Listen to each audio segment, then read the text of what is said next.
So good morning po to everyone. Ito po ako naglalakad. Galing po ako sa taas ng overpass.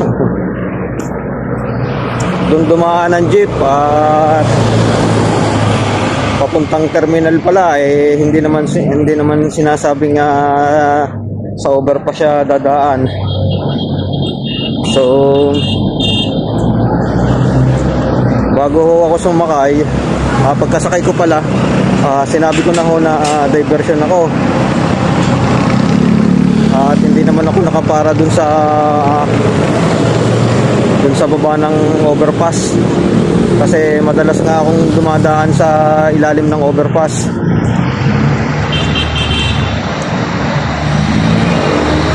So okay lang naman po kung talagang siya pa-terminal. Kaya lang ay hindi ko naman ho alam na dadaan pala siya sa overpass. So sayang naman ho ang oras ko kasi napakabilis ko naman nakarating dito sa diversion.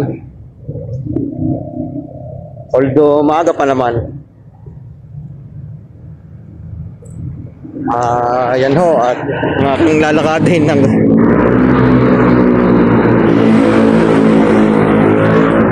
so nanggaling po ako doon sa taas. Yan.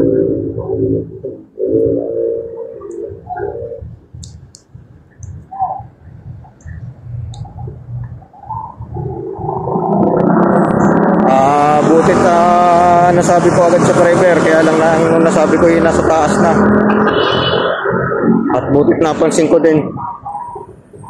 So sige po, at hanggang dito na lang po.